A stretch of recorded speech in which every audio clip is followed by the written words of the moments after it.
আসসালামু আলাইকুম। হাসান খালেদ, সভাপতি, বাংলাদেশ তৃণমূল পার্টি, আপনাদের সাথে। দর্শক শ্রোতা, আজকে আপনাদের সাথে কথা বলবো লেফটেন্যান্ট জেনারেল মাসুদ উদ্দিন, অবসরপ্রাপ্ত, তার বিষয়ে। তিনি গত রাত্রে গ্রেফতার হয়েছেন।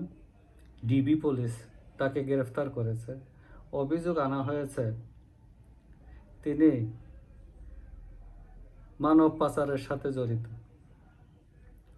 আচ্ছা, অভিযোগ যেটাই আনা হোক, এটা তদন্ত হবে, প্রমাণ হবে, এটাই স্বাভাবিক। আমরা সে বিষয়ে কথা না বলি। আমরা যেটা কথা বলবো যে সেটা হলো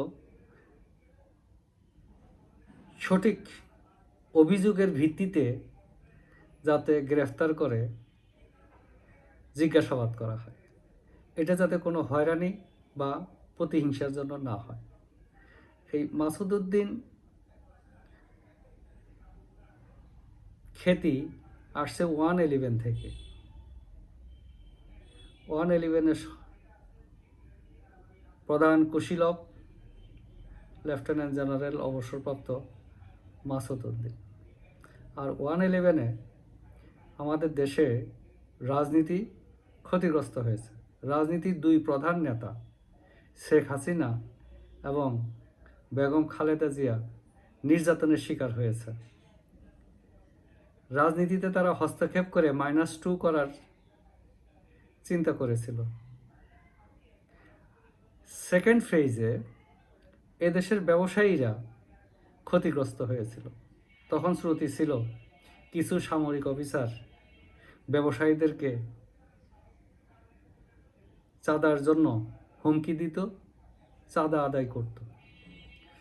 অনেক বড় বড় অঙ্কের টাকা তারা আদায় করত। তো এই সমস্ত বিষয়গুলো এখন মানুষ বলাবলি করতেছে। আবার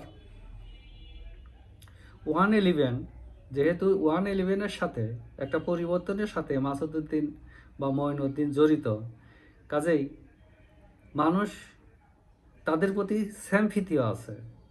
যখন তত্ত্বাবধায়ক সরকারটা ভুলণ্ঠিত করার চেষ্টা করা হলো, প্রেসিডেন্ট নিজেই তত্ত্বাবধায়ক ইয়াজউদ্দিন সাহেব তত্ত্বাবধায়ক সরকারের প্রধান হলেন, তখন থেকে মানুষ চিন্তা করলো বিএনপি ভোট ম্যানিপুলেশন করার চিন্তা করতেছে।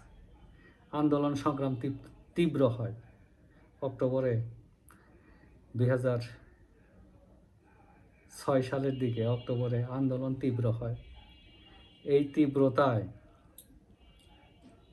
ইয়াজউদ্দিন সাহেব প্রধান তত্ত্বাবধায়কের পদ থেকে পদত্যাগে বাধ্য হন। তারপরে আসেন ফখরুদ্দিন, যাকে সাপোর্ট দেয় সেনাবাহিনী। তো রাজনৈতিক দলগুলোর মধ্যে এক পক্ষ খুশি ছিল, আরেক পক্ষ অখুশি ছিল। আওয়ামী লীগের যে ব্লকটা, তারা খুশি ছিল, তারা আন্দোলনে সফল হয়েছে বলে মনে করছে। আর বিএনপি অখুশি ছিল, তাদের প্রধান উপদেষ্টাকে পদত্যাগে বাধ্য করানো হয়েছিল বলে। এইটাই পার্থক্য।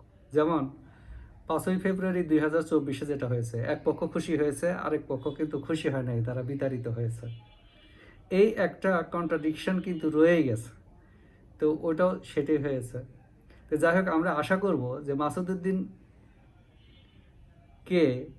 গ্রেফতার করা হয়েছে শুধু তার অপরাধের জন্য, শুধু তার অপরাধের জন্য গ্রেফতার।